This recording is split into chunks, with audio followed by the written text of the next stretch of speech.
O 61 Notícias hoje recebe a psicóloga Rosimeire Honorata. Ela que é psicóloga organizacional e terapeuta cognitiva comportamental também, especialista em gestão de pessoas e analista comportamental. Me fala um pouquinho mais sobre você. Seja bem-vinda ao 61 Notícias. Muito obrigada, Alex. Obrigada pelo convite, né? É sempre muito bom falar sobre saúde mental. Eu sou Rosimeire Honorata, sou psicóloga há alguns anos, né? Porque senão acaba que a gente fala a idade, não é isso? Sou especialista em análise comportamental DISC também, especialista em terapia cognitivo-comportamental. Hoje eu atuo na área organizacional, né, com seleção, treinamento de pessoas, desenvolvimento de pessoas. Então, eu vejo a saúde mental como algo de muito valor e eu gostaria que as pessoas também tivessem essa mesma percepção.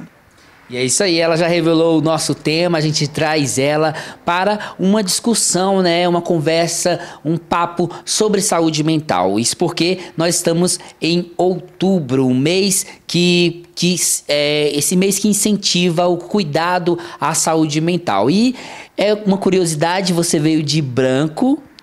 Você quer remeter ao janeiro branco e amarelo por conta do setembro amarelo, é isso mesmo? Exatamente, foi proposital, né?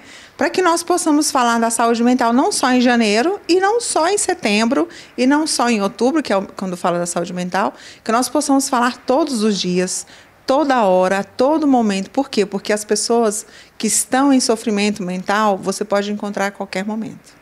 E eu vejo as pessoas assim, antes de a gente entrar na nossa conversa, as pessoas elas fazem uma campanha muito forte, né, na Setembro Amarelo, que é importante demais, né, e envolve sim essa questão da saúde mental e o Janeiro Branco, né, mas assim, o ano inteiro as pessoas estão precisando ouvir sobre isso, né, e a gente traz você exatamente para abordar esse assunto e a gente poder discutir isso de maneira ampla e assim, qual a necessidade de que as pessoas, que haja até mesmo um serviço público para essas pessoas sobre saúde mental, como você vê essa questão aí na sociedade, né? Essa informação sobre saúde mental para a sociedade. Bem, que nós possamos falar assim, a importância da saúde mental de uma forma pública, né? Seria isso? Então, que nós possamos falar todos os dias, a toda hora, a todo momento, principalmente em locais, por exemplo, a nossa casa, o nosso trabalho, o nosso ciclo de amigos, porque sempre vai ter alguém ali que está em sofrimento, né? Então, hoje, quando você gera autoconhecimento, porque o meu mundo é do tamanho que eu conheço. Então, se eu gero autoconhecimento para uma pessoa que aquilo é um sofrimento mental, tudo muda. Então, o que acontece? Nós falamos de janeiro branco, setembro amarelo, enfim, mas quando nós pensamos em proteção, nós fazemos tanta proteção o tempo inteiro, né, gente? Se eu vou ao clube, eu uso protetor solar, se eu vou correr, eu levo água, se eu vou dirigir, eu uso cinto de segurança, então a todo momento eu estou ali me protegendo previamente. E por que eu não posso fazer isso com a saúde mental? Então, investir em psicoterapia, então as famílias falarem mais sobre psicoterapia, o governo falar sobre psicoterapia, falar sobre a ida ao psiquiatra, que não é vergonhoso, que não é coisa de louco, tirar esse preconceito que ainda existe, infelizmente, e falar que a ausência da saúde mental, ela influencia no nosso bem-estar físico. Então, quando você fala isso, influencia na sua questão, porque nós somos seres biológicos, somos seres bio, psico, sócio, eco, tecno, espirituais, culturais. Então, nós somos seres plurais e influencia em todas essas áreas da nossa vida.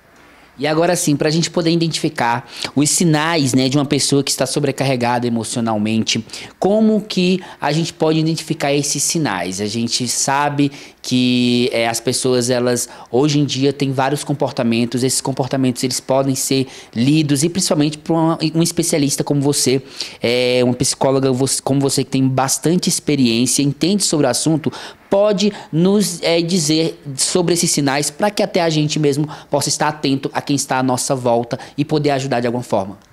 Perfeito. A primeira palavra que me vem à mente é desequilíbrio. Então, quando você percebe qualquer desequilíbrio, opa, ali é um sinal de alerta, né? Você me vê aquele copo com água cheio, por favor? Cheio de água, pode ser cheio de água. Quiser completar com a minha aqui? Isso, enquanto ele buscar água, eu vou falar. Então, nós somos seres biopsico, sócio, eco, técnico espirituais, como eu te falei. Então, vamos lá, biológicos. Eu sou um ser que dorme, que come, não é verdade? Então, eu tenho todo um funcionamento biológico ali que está bonitinho quando ele está em equilíbrio, certo? Eu sou um ser psicológico, então eu tenho pensamentos, e tudo começa aqui. Se aqui começou errado, o pensamento ele gera o que vem da TCC. A TCC diz que quando o que é o pensamento gera emoção, gera sentimento, que gera emoção, obrigada, que gera emoção e que gera uma ação. Então, eu vou agir a partir de um pensamento. Então, se o meu pensamento, por exemplo, está disfuncional, eu vou agir conforme esse pensamento inicial. Então, onde nós temos que ter uma vigilância, principalmente no que nós pensamos. E é importante compartilhar com alguém, é super importante, porque se eu percebo, eu me conheço, você se conhece, o Igor se conhece, né? O Fabrício também se conhece. Então, quando o seu pensamento ele está disfuncional, ele não está correlato com aquilo que você pensa normalmente, opa, tem algo de errado. Então, já começou ali um desequilíbrio. Nós somos seres sociológicos. Eu tenho família, amigos, uma sociedade que a gente vive, né? Então, eu preciso ter ali para esse convívio, ele também nos faz bem, causa bem-estar. Somos seres ecológicos. Quando você está ali estressado, tem gente que fala assim, está estressado, vai pescar, não é isso? Entra em contato com a natureza, escuta barulho de água, né? Cachoeira ali e tal, sente o cheiro da mata. Então, você ali está em contato com a natureza também te traz um bem-estar. Seres tecnológicos, eu falo que a maior tecnologia que nós temos é o nosso pensamento. Então, o pensamento, mas nós temos uma tecnologia, tudo que está acontecendo aqui hoje, né? Esse microfone, o celular, essa câmera, tudo isso faz parte de uma tecnologia avançada, mas que depende de como que eu utilizo. Eu posso usar a tecnologia, que é um assunto também legal para a gente falar, mas isso é mais à frente, né? Então, eu posso usar de uma forma benéfica e posso também maléfica, eu posso destruir o uso da tecnologia. E a espiritualidade, que isso, quando eu falo espiritual, eu não falo só de religião. Eu falo de espiritualidade num sentido amplo, porque pode ser que essa pessoa não tenha uma religião, né?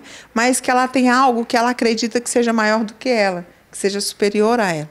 Então, olhando essas vertentes todas como algo muito importante, quando uma dessas está em um desequilíbrio muito grande, eu preciso observar.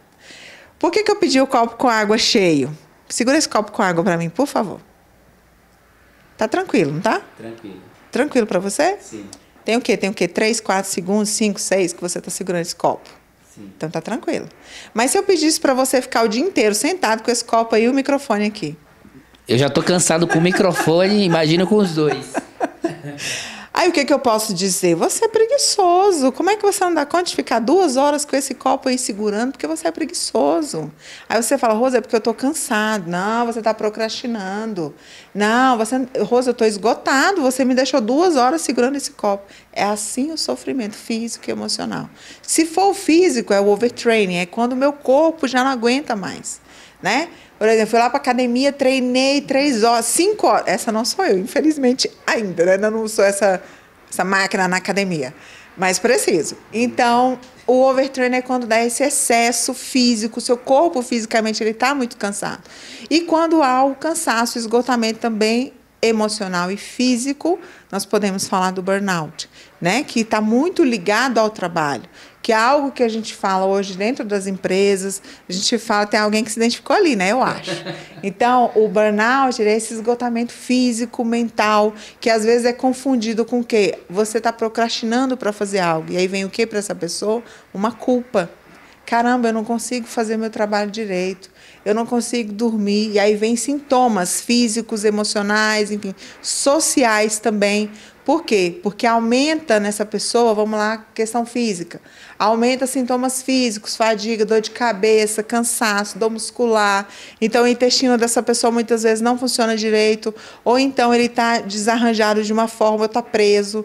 Essa pessoa não consegue dormir direito, né? Então, ou ela dorme demais. Então, são sintomas em desequilíbrio. Ela fica irritada, ela aumenta o peso ou emagrece muito, ela aumenta o apetite ou reduz o apetite. Entende? Percebe aí o desequilíbrio que acontece na vida dessa pessoa? Então, são sintomas que eles acontecem, sintomas comportamentais nítidos, mas que no começo, que aí é onde o grande problema, de não falar sobre saúde mental.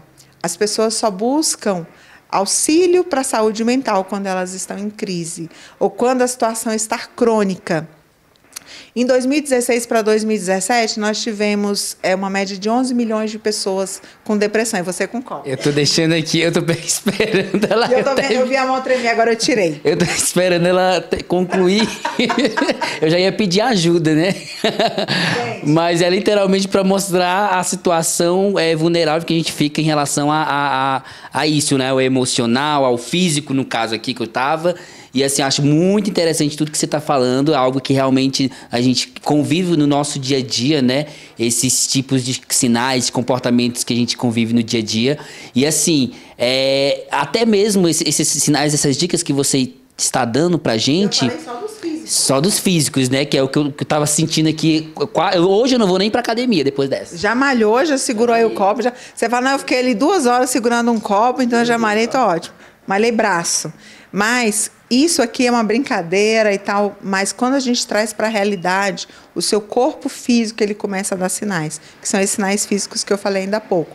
E há os sinais psicológicos, né, gente, emocionais. Aí vem uma sensibilidade exagerada, aí vem sensação de vazio, ansiedade, você pode ter um TAG, que é um transtorno de ansiedade generalizada, você pode ter depressão, você pode ter o quê? Transtorno de pânico. Então, uso de álcool, drogas, que acontece muito também. Por quê? Porque essa pessoa ela precisa buscar uma fuga, precisa buscar algo. Lapsos de memória, ansiedade, então acontece às vezes medo desproporcional. Eu tô com medo de sair na rua. Né? Então, sono, dificuldade de concentração. Então, vários sintomas acontecem ali no burnout, que muitas vezes não é falado, que muitas vezes é silenciado. Por quê? Porque eu preciso trabalhar, eu preciso fazer. E é onde vem aquele desequilíbrio, né, na vida da pessoa. Eu senti agora mesmo esse sintoma, né, de dificuldade de concentração. Você falando aí, eu estava ali concentrado ali no peso. Eu tive que dividir essa então assim, eu desfoquei totalmente do assunto porque eu estava literalmente cansado ali. Alguém, por favor, me ajuda. Então, realmente, isso é real, acontece, né? Uma situação tão simples aqui de um copo. Eu não fiz nada demais, deixa você segurando um copo e foi proposital. E o quê? Tirou sua atenção, você queria fazer bem feito, eu preciso segurar esse copo, ele não pode cair, não pode acontecer nada com ele, mas eu preciso dar atenção para a Rose, eu preciso entender o que ela está falando. Então, imagina isso em situações de trabalho que são diversas. Né? O que não causa na vida dessa pessoa, né? O sofrimento. Então, nós tivemos em 2016 para 2017, 11 milhões de pessoas com depressão diagnosticadas, fora as pessoas que a gente não tem diagnóstico, não tinha diagnóstico, né? Nós não sabemos. Então, você imagina um número tamanho. E outra, a cada 40 segundos, uma pessoa tira a vida ao redor do mundo. É um dado muito relevante e muito triste de se saber, que nesse exato momento tem alguém, né, dando adeus à sua própria vida. Então, que nós possamos sempre falar de saúde mental com muito amor, com muito carinho, com muito respeito. E que quando nós falarmos de sobrecarga, nós entendamos que existe o desafio, mas existe a importância do equilíbrio nesse desafio, porque senão, se eu não tenho descanso, eu não tenho equilíbrio. E aí onde as coisas começam a entrar em colapso e eu começo a ser prejudicado. E você falou até mesmo da tecnologia, né?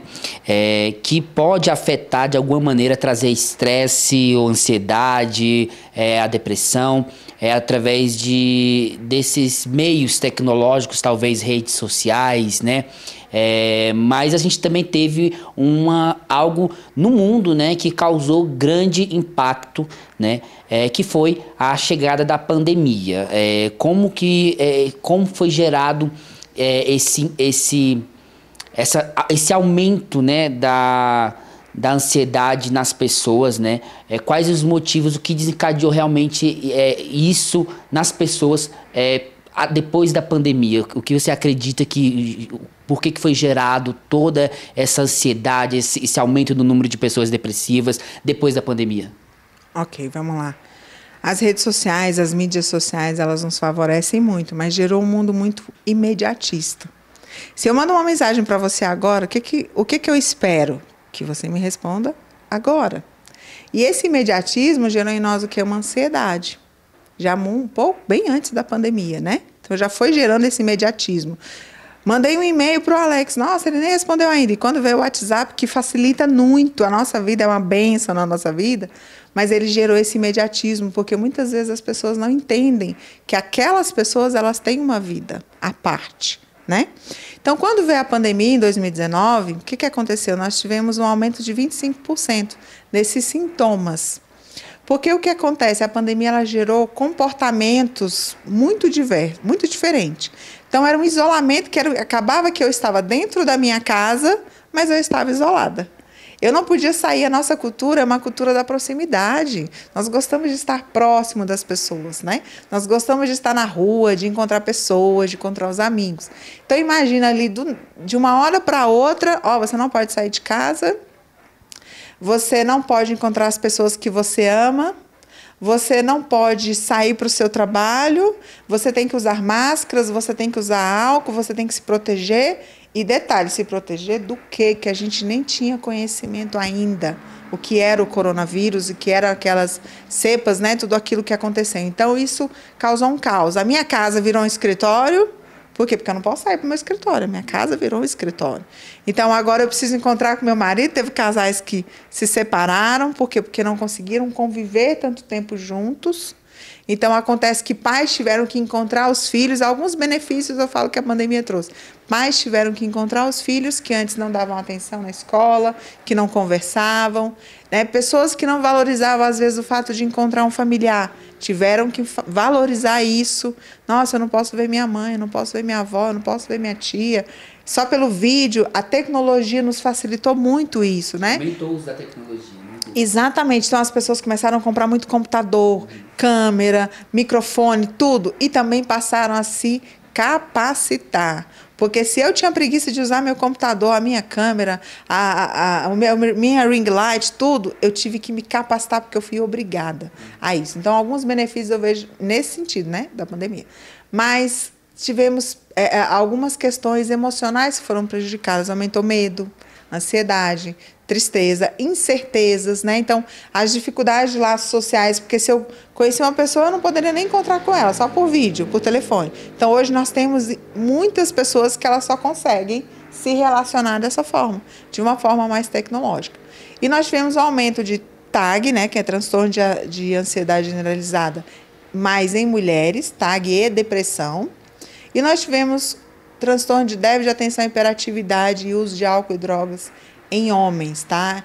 Isso, eu estou falando uma proporção. Claro que tiveram mulheres e homens que tiveram também essa mesma situação. Isso no primeiro ano. E, gente, uma coisa que nós temos algo que nós temos que ter muito cuidado é a banalização da saúde mental. Então, se eu estava ansiosa, aí eu viro ali para o Alex, nossa, eu estou ansiosa hoje, estou o dia trancada em casa. É normal, também estou ansioso. Então, não banalize. Entenda que ansiedade é essa, procure investigar o porquê que você está ansioso, o porquê que você está com medo. Se for criança também, não banalize o sentimento do seu filho. Isso ajuda, inclusive, a você regular as emoções. Por que as crianças, às vezes, não sabem nem dizer o que elas têm? Porque elas não entendem que emoção elas estão sentindo. Eu não estou bem. Por que você não está bem? Porque eu não estou bem. Ela não sabe se ela está triste, se ela está ansiosa, se ela está com medo, se ela está com raiva, né? Então, é importante os pais também falarem sobre isso com as crianças, sobre as emoções. E que nós também nos permitamos isso. Porque as nossas crenças, muitas vezes, elas acabam nos travando e elas nos controlam. E é onde eu preciso entender que crença, por exemplo, o homem não chora. Existe essa crença, né? Você é homem, Alex, você não pode chorar. Pode chorar sim, porque você é um ser humano, você é uma pessoa dotado de sentimentos, dotado de tudo aquilo que qualquer ser humano possui. Muito bacana, e muito interessante, né? Sobre saúde mental, a gente tem um público que você acabou de abordar, alguns públicos, crianças e tudo mais, mas temos um público que é bastante vítima de problemas da saúde mental por conta de comportamentos abusivos de seus relacionamentos, né? Que são as mulheres. As mulheres, elas são vítimas, a gente vê no noticiário, a gente mesmo publica várias reportagens de mulheres aí que são vítimas de feminicídio, né? Que sofrem abuso aí de seus companheiros. Como que você analisa essa atual questão da saúde mental nessas mulheres?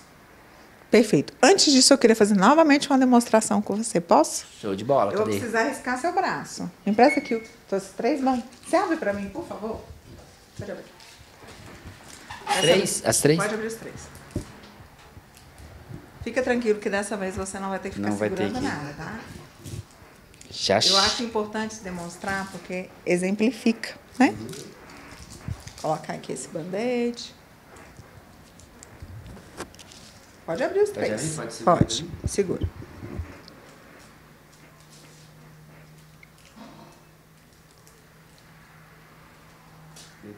Meu Deus, o que ela vai fazer comigo com esse band-aid, né? Eu não sei nem abrir band-aid. Você fala, vai falar de violência psicológica e vai trouxe um band-aid. O que ela vai fazer com esse band-aid? Tem a ver com mulher, né? Porque... Vamos lá. Dizem que mulheres são frágeis, né? São frágeis, somos criativas. Pode colocar aqui, por favor. Pode deixá-los aqui. Vamos lá, então. Posso pegar seu braço aqui? Vou fazer na sua mão, porque aí você chega em casa com esse braço rabiscado, como é que você vai explicar? Imaginemos que aqui, essa mão tá bonitinha, certinho, certo? Sim. Não tem nenhuma ferida, nunca foi violada. Mas imagino que você conhece a Rosimeire e a Rosimeire começa a te xingar, te humilhar, falar que você não serve para nada, que você não presta. Aí você fala, não, é porque a Rose estava nervosa. Ela é assim mesmo. Ah, isso é porque não foi um dia bom para ela. Aí você coloca um band-aid naquilo que eu fiz. Amanhã você me encontra novamente, eu vou e falo que você não vai ser ninguém. Você nunca vai achar alguém como eu. Tomara, né, que você não encontre. Você nunca vai achar ninguém como eu, que eu sou a única pessoa que você tem na vida, que você não serve para nada. Aí você vai e fala o seguinte, não, é porque a Rose hoje recebeu uma bronca do chefe dela, ela ficou triste, ela estava mal por isso. Foi isso que aconteceu, então deixa para lá. Aí amanhã você encontra a Rose novamente. Aí a Rose vira para você e fala assim que você não tem capacidade para estudar, para trabalhar, que você é um péssimo profissional, que você não sabe fazer as coisas direito, né? Que você está feio agora, quando ela te conheceu você estava até bonitinho, mas agora você está horrível. Aí você vai e fala assim, não, é porque a Rose hoje, gente, realmente eu falei algumas coisas e eu não devia ter falado, a culpa foi minha. Eu devia ter ficado calado, não podia ter falado aquilo para a Rose. E aí o que acontece com você, né?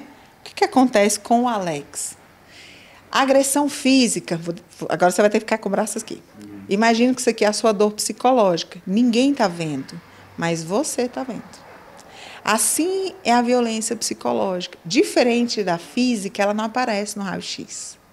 Eu não posso ver a olho nu. Eu olho aqui, eu vejo sua mão bonitinha, eu agressora. Você vê sua mão machucada. E você fez o que o tempo inteiro? Você foi tentando colocar panos quentes ali em cima daquela agressão, porque você ainda não enxerga como agressão. Porque a agressão psicológica, infelizmente, eu já ouvi relatos, eu fiz um estágio, para mim foi extremamente importante. Pode baixar o braço agora, pode ficar tranquilo. Que ele foi extremamente importante, eu atendi as vítimas da Lei Maria da Penha. Então, eu atendi a vítima, a mulher e o agressor. E lá eu aprendi muito no fórum, porque eu acompanhava as vítimas e tinham relatos que eu ouvia assim, não, mas ele só gritou, ele só falou que eu era burra, que eu não sabia fazer nada e tal. Não, foi só uma briga boba de casal e tal, mas ele nem me bateu. Então, para você ver o quanto que violência só é considerado violência quando alguém te bate, quando alguém dá um tapa na sua cara, quando alguém rasga você, né, quando alguém bate, corta você, enfim. Então, os narcisistas, os psicopatas, vamos falar aqui dos narcisistas, eles são estratégicos. Eles estudam a vítima, aquela pessoa que gosta de ajudar, aquela pessoa bondosa, aquela pessoa boa. Então, ele estuda a vítima direitinho. E ele vai fazer o quê com essa vítima? Ele vai fazer o que a gente chama de love bomb. Rose, o que é esse love bomb? É aquela explosão de amor. Alex, você é o homem mais perfeito da minha vida. Que bom que ele tem o nome do meu noivo, né? Então fica fácil para eu falar para ele. Alex, você é o homem da minha vida. Alex, você é um homem maravilhoso. Nossa, eu nunca encontrei alguém, Alex, como você. Eu nunca amei uma pessoa como eu amo você. Esse é o relato do narcisista para aquela vítima daquele momento. E acredite, o narcisista ele vai falar para a próxima vítima a mesma coisa que ele falou aqui. Então, ele vai te encher de elogios. Ele vai ser aquela pessoa que vai estar o tempo inteiro... Sabe aquela pessoa que você não acredita que existe?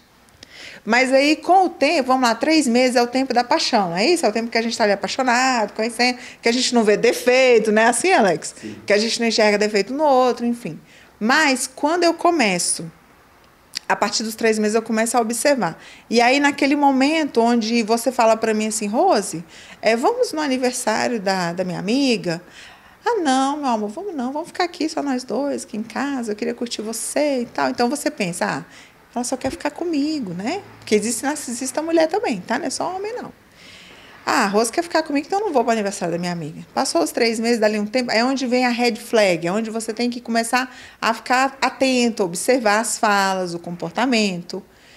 Porque o comportamento, às vezes, ele não fala, às vezes ele grita. Só que nós, quando estamos ali imersos naquela dependência psicológica, nós não conseguimos, infelizmente, enxergar.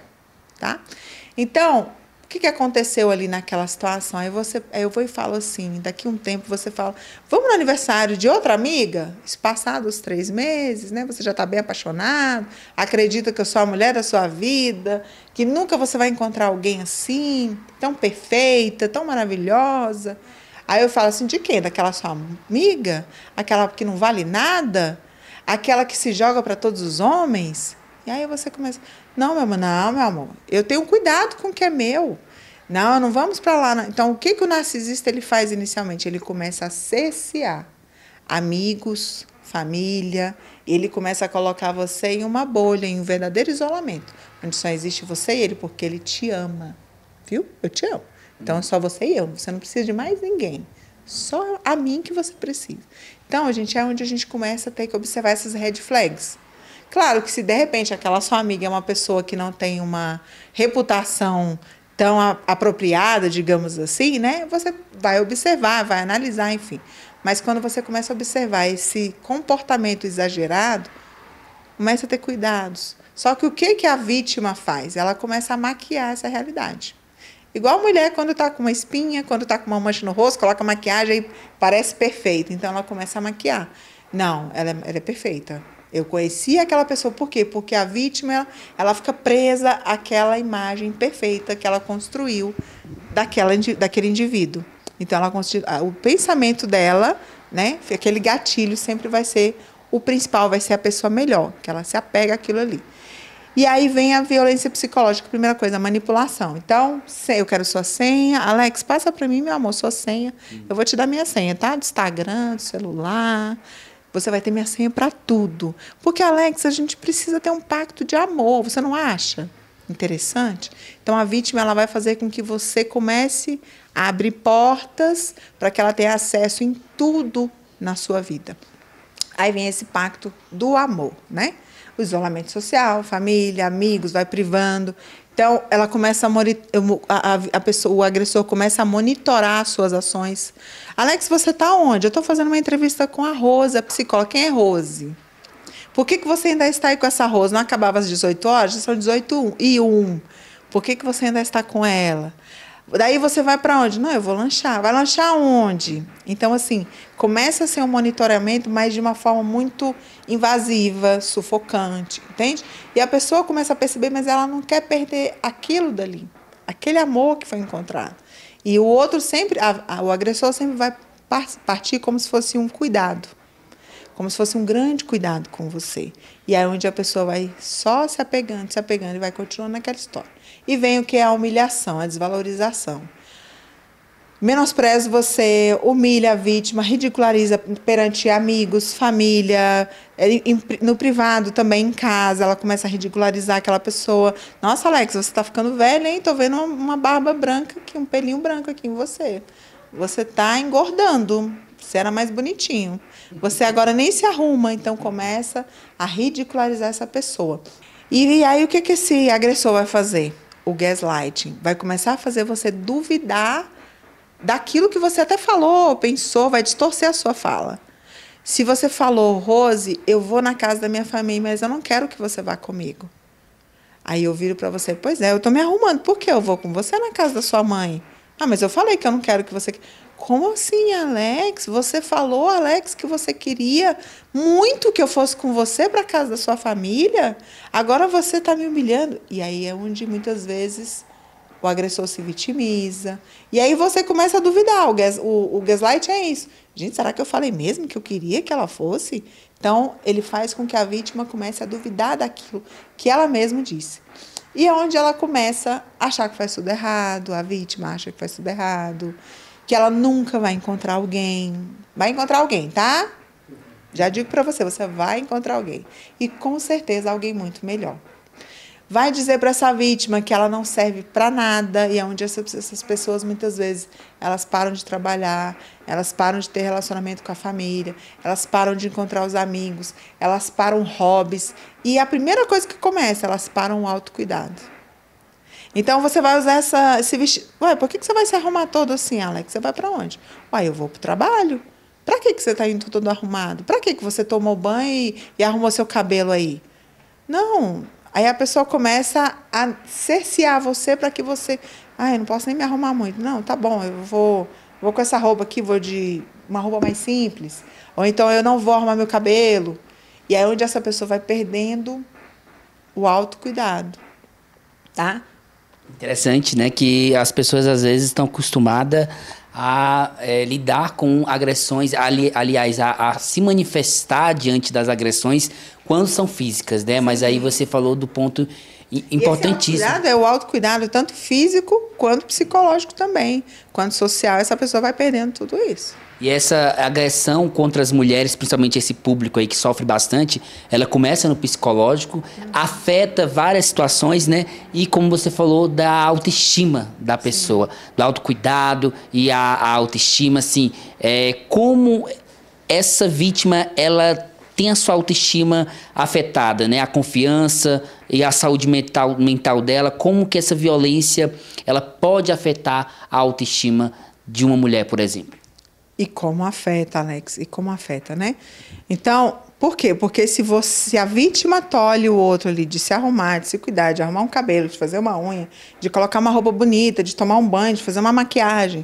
Então, ali, se eu sou uma pessoa vaidosa, por exemplo, eu sou vaidosa, eu gosto de me arrumar. Então, se essa pessoa começa a tolher e eu vou dando vazão a isso, né? Eu vou seguindo o que aquela pessoa vai me mandando, acaba que eu vou ficando ansiosa. Mas para não perder a pessoa amada, eu vou fazer o que ela me pediu, fazer o que ela quer, né? Então eu vou fazer o que ela quer e não vou me cuidar, e eu vou perdendo a confiança em mim mesma. Por quê? Porque eu vou olhar, o que eu vou olhar no espelho, ele vai dizer muito, olha, você está feia mesmo, você está maltratada, você está mal cuidada. E é onde vem às vezes uma depressão, vem muitas vezes um transtorno de ansiedade generalizada, vem uma TEPT, né, que é o transtorno de estresse pós-traumático, porque quando a pessoa passa por uma situação dessa, ela realmente fica com medo de se relacionar, isso é super natural. Então, essa pessoa ela tem medo de encontrar alguém, por mais que ela encontre, às vezes, realmente uma pessoa que vai ser especial, que vai cuidar dela de verdade. Essa pessoa ela tem dificuldade de abrir novamente o coração, de se entregar novamente, de confiar. Então, a palavra confiança ela tem um peso muito grande, porque essa pessoa ela foi invadida. Ela foi, como diz, agredida psicologicamente. E é comprovado que a agressão psicológica ela fere muito mais do que a agressão física. Já ouviu aquela frase assim, nossa, Alex, eu preferiria que você tivesse me dado um tapa do que você falar isso para mim. Ela é real. Porque, às vezes, nós ouvimos palavras que nos doem na alma.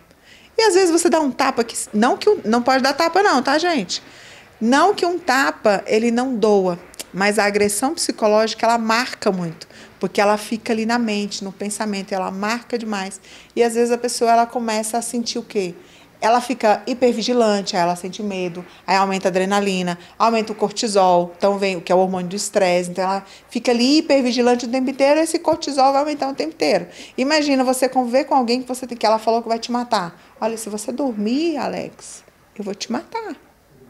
Como é que você dorme do lado de uma pessoa que falou que vai te matar? Então essa pessoa não vai conseguir dormir. Ela vai ficar hipervigilante ali. E aí vem o quê? Transtorno do sono. Aí essa pessoa não consegue mais produzir serotonina. Aí vem uma questão física, né? Biológica, que é aquela sensação de prazer que a gente tem. Quando você malha, sente serotonina, né? Quando você está numa situação maravilhosa, quando você recebe um abraço, você ajuda para você ter o GABA ali, que é aquele neurotransmissor que dá uma sensação boa, uma sensação gostosa, de prazer, né? No corpo da gente. E essa pessoa começa a ter sentimentos de desvalor, desamor, desamparo, que são sentimentos muito ruins e que geram nessa pessoa um sentimento de inutilidade. Eu não sirvo para nada, eu não sirvo para ninguém. E aí o que acontece? Vem uma culpa muito grande. Essa pessoa muitas vezes se isola da família, dos amigos. Então, se você tem um amigo, se você tem um familiar, se você tem um colega de trabalho que você percebe esses sintomas, pergunta para ele, mas a primeira coisa que eu vou falar mais à frente, mas já vou, como eu disse, dar um spoiler aqui. Não julgue. Porque essa pessoa ela já está se julgando muito, ela já está se culpando muito, né? E ela já está colocando sobre ela um peso muito grande, ela não precisa de mais um peso. Muito bom essa fala. E como que a família, como que até mesmo serviços, projetos sociais, né, podem estar ajudando essa mulher que deseja recomeçar, que deseja reconstruir a sua vida após aí um episódio de violência psicológica. E já emendando com a outra pergunta, como que a família ou amigos pode ajudar? Você já deu um spoiler aí que não pode julgar, né? Mas assim, conta pra gente como que essa mulher pode receber essa ajuda. Vamos lá, então, o suporte familiar, ele é principal, né? Então, a sua família de base? Não, às vezes a família que essa pessoa escolheu, porque às vezes a minha família é o meu vizinho, às vezes a minha família é o meu amigo que está lá sempre comigo, porque muitas vezes o que a família faz? Joga essa pessoa para escanteio. Então, deixa essa pessoa de lado, essa pessoa não serve, então ela já é excluída. Então, o suporte familiar, principalmente como eu falei anteriormente, sem o julgamento, né, dos amigos, do trabalho. Então, por quê? Por que, Rose, não o julgamento? Porque ela já tem um peso muito grande, né? Ela já se julga demais, ela já sabe que aconteceu um erro na vida dela. Então, ela precisa sair daquele buraco que ela entrou. Ela precisa conseguir sair, só que muitas vezes essa pessoa não tem essa força. Ela não tem essa coragem, muitas vezes ela não tem essa força mesmo, assim, de todas as esferas, né? Ela não consegue. E aí um acolhimento empático, sem julgamento, então acolhimento psicológico, social, uma escuta ativa, vai ajudar essa pessoa a se reconstruir. Por quê? Porque muitas vezes, gente, você precisa buscar até recursos socioeconômicos e jurídicos. Porque às vezes, o que essa pessoa faz, esse agressor? Ele rouba a casa dessa pessoa, além de roubar toda a dignidade, o amor próprio, enfim. Ele rouba a casa dessa pessoa, ele leva a casa, leva dinheiro, leva carro, leva tudo dela, além da dignidade, que é o principal que a gente precisa para se reconstruir, para se refazer. E aí ela precisa de uma segurança. Por quê? Porque a segurança dela não existe mais. Como é que ela vai confiar em você? Se ela confiou em alguém que um dia jurou até que vai matá-la, né? Então, essa pessoa ela precisa de um apoio com uma qualificação profissional, muitas vezes. Por quê? Porque ela foi tolhida de trabalhar, de estudar, de fazer um curso. Então, ela precisa também, às vezes, muitas vezes, na maioria das vezes, desse apoio. Ela precisa de um lazer para que ela possa relaxar. Ela precisa de um autocuidado. Se você levar essa pessoa, muitas vezes, eu vi um estudo uma vez, levaram as mulheres para que elas fossem maquiadas. Então, mulheres que estavam muito maltratadas.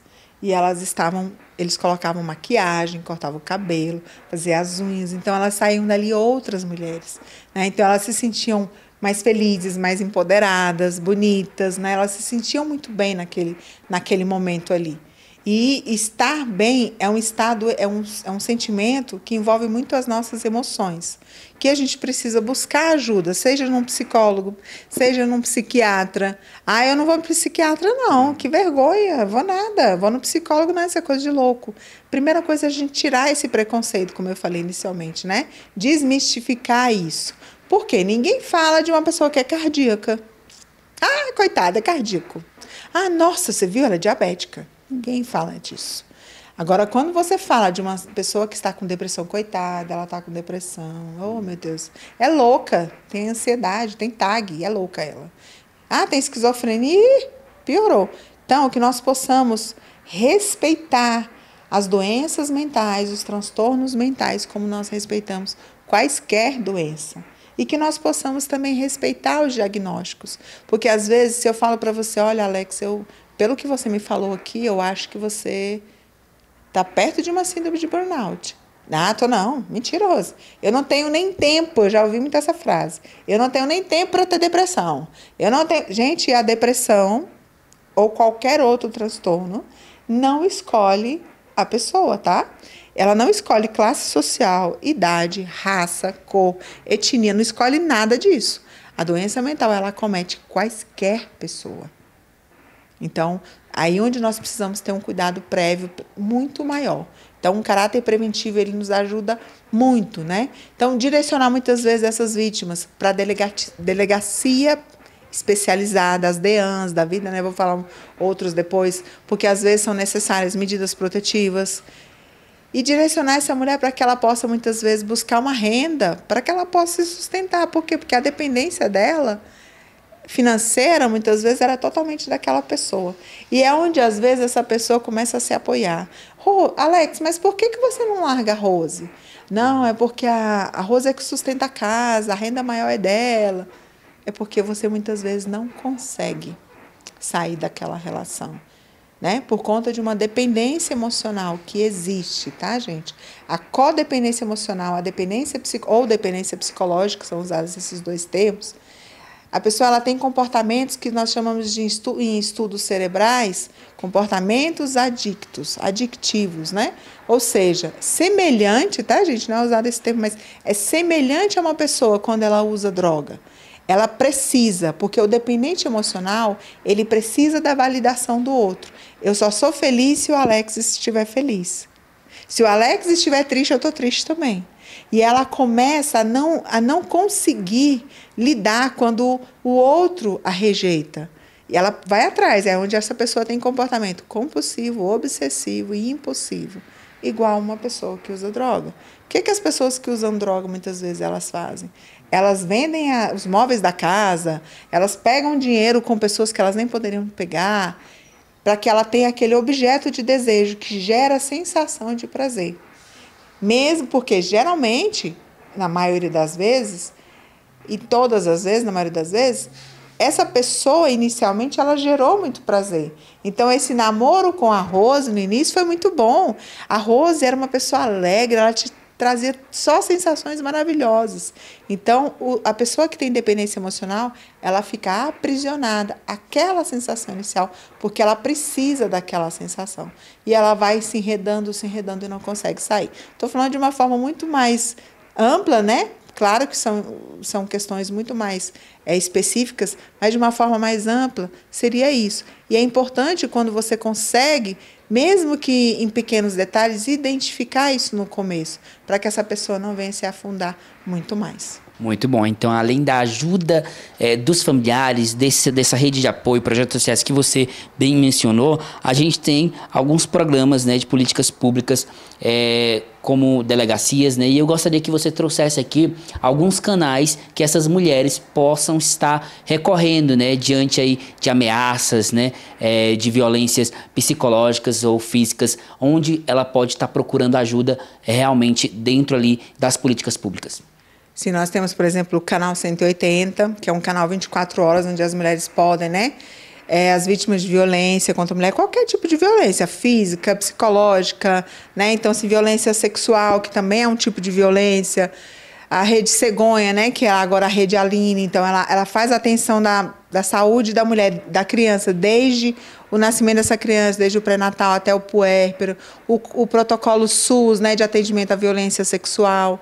Nós temos o Pacto Nacional de Prevenção ao Suicídio, que é um cuidado humanizado, vai acolher aquela vítima que está tão quebrada, tão machucada, tão ferida, para que ela possa ter acesso muitas vezes à casa da mulher, ou uma casa-abrigo, enfim.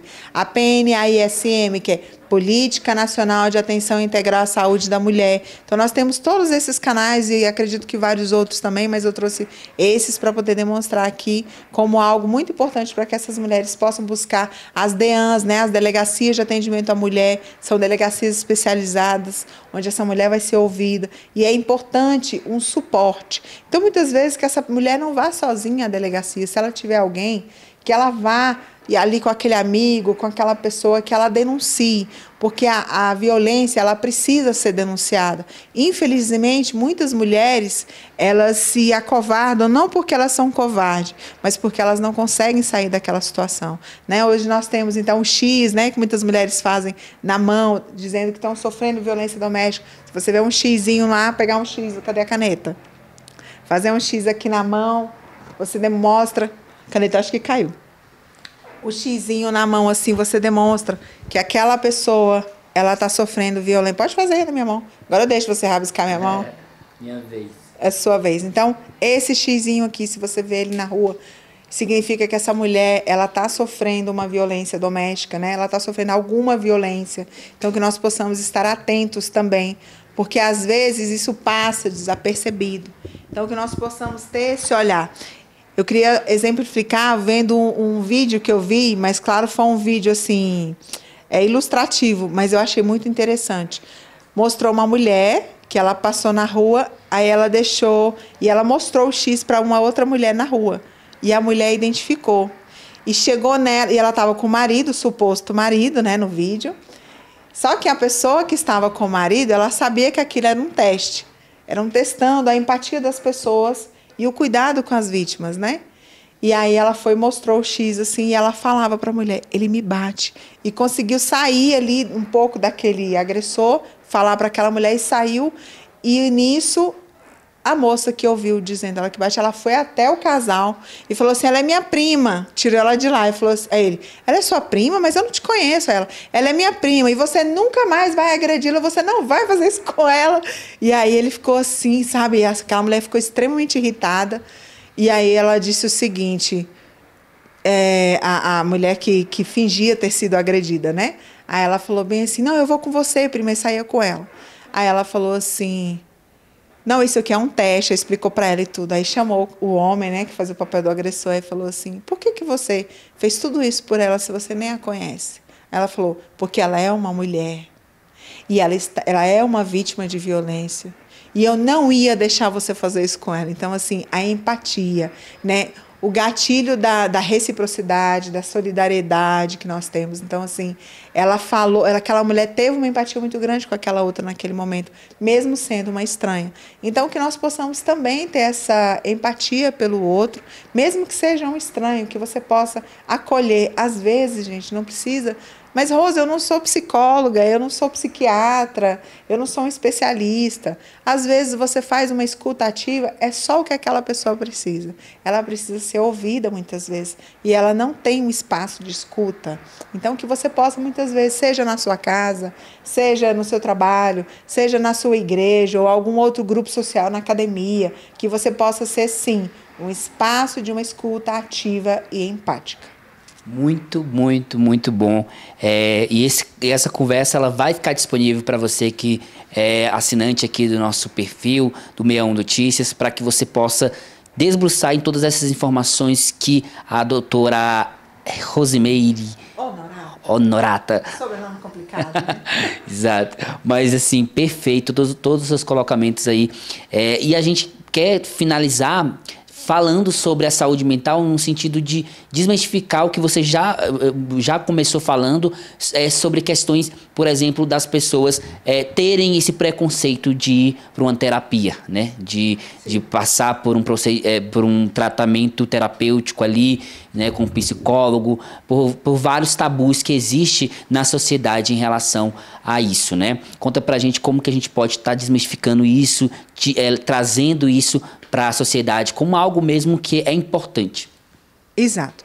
Falar de uma forma respeitosa, falar de uma forma aberta, retirar esse preconceito de que é coisa de louco, né? E também de normalizar os sintomas. Ah, Rosa, eu estou ansiosa, como eu falei ainda há pouco. Nossa, eu estou triste. Se o Alex está triste, eu também estou triste hoje. Mas vamos entender como que é essa tristeza do Alex e da Rosa? Será que é a mesma tristeza? Será que é o mesmo motivo? Alex, por que você está triste? Eu não sei, Rosa. Nossa, mas se não é tristeza, eu chorei tanto hoje. Eu não sei por que eu estou triste. E você? Eu estou triste porque meu cachorro morreu. Às vezes, a minha dor, ela vai ser mais qualificada porque eu tenho um motivo aparente. Mas a sua dor, ela vai ser muitas vezes desqualificada porque, você está triste por quê? E você não tem um motivo aparente para estar triste, então é besteira, é frescura.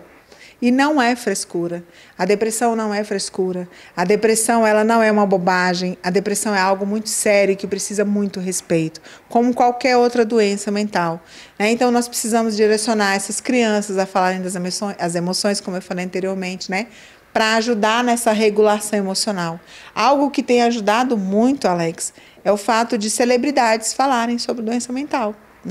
Então, nós tivemos aí o caso do Whindersson Nunes, que teve depressão, ele falar sobre saúde mental, algo que dá uma visibilidade muito grande. Então, celebridades, se vocês estão vendo esse vídeo, falem sobre saúde mental, falem que elas são importantes, porque isso pode ajudar inúmeras pessoas. Você aí que tem muitos seguidores, fale sobre saúde mental, porque pode auxiliar a vida, pode parar uma pessoa de, às vezes, tirar a própria vida, porque ela vai entender que ela é importante, e ela é importante. Então, teve o caso que eu vi recente, mais ou menos recente, o Justin Bieber, o Lucas, Lucas Luco, e teve o Justin Bieber também, que ele quase cancelou um show, porque ele não estava bem. Ou seja, e antes de tudo, falar sobre ansiedade mental, e eu entender que eu não estou bem naquele momento, é um ato de respeito. Porque se eu falo, não estou bem para fazer essa entrevista hoje, Alex, por exemplo, pode ser que eu não estou bem porque eu estou com dor de cabeça, porque eu estou triste, porque o meu cachorro morreu. Meu cachorro não morreu, a cachorrinha do meu irmão está super bem, obrigada. Mas nós precisamos ter esse respeito por nós mesmos. Porque quando nós vamos nos ferindo, como eu fiz aqui o exemplo do Band-Aid, nós também fazemos isso muitas vezes. Eu estou ali ferida, mas eu vou deixando. E quando eu vou chegar, até o médico mesmo, às vezes nós negligenciamos a nossa saúde física, que poderia ter sido curada previamente. Quando nós vamos ao médico, a situação já está alarmante, Então, já se alastrou muito e, às vezes, não tem cura. Não tem como. Mas tem às vezes, um tratamento, mas não tem a cura. Então, que nós possamos buscar de uma forma consciente, Então, informar sobre a importância da saúde física, da saúde mental, que nós possamos fazer check-ups. Rose, mas eu não tenho plano de saúde, eu não tenho dinheiro. Nem tudo é sobre dinheiro. Segurança nem sempre é sobre dinheiro. É sobre você se olhar, porque quantas pessoas têm plano de saúde, têm o dinheiro, mas não cuidam da saúde. Então, que nós possamos também gerar um ambiente seguro para quebrar esse tabu aí sobre a psicoterapia. Porque, às vezes, tem pessoas que realmente têm medo. Ela tem a crença de que psicólogo é coisa de louco. Não é coisa de louco, tá, gente? Busca psicoterapia quem quer se cuidar. Claro que às vezes essa pessoa já está num estágio um pouco mais avançado, mas também ainda tem tratamento. Busque ajuda, se respeite, Tem pessoas que elas falam assim, busca psicólogo quem está procurando o problema. Não, busca quem quer resolvê-los. Muito bom. E a gente quer agradecer a sua participação aqui, por estar esclarecendo todas essas informações, dando todas essas dicas sobre cuidado de saúde mental. E deixa agora, doutora, a sua mensagem final para quem está te assistindo, compartilha para a gente aí uma mensagem especial para quem quer buscar realmente ter uma saúde mental em dia, e para quem ainda não está cuidando do seu psicológico. Então, dê um incentivo aí para essa galera. Tem uma frase da Judith Beck que se diz o seguinte: não é porque você pensa algo, não significa necessariamente que isso é uma verdade. Então, que você possa pensar que tudo que você pensa nem sempre é uma verdade e você possa avaliar de uma forma respeitosa, amorosa, entendendo que você é um ser valioso e muito especial.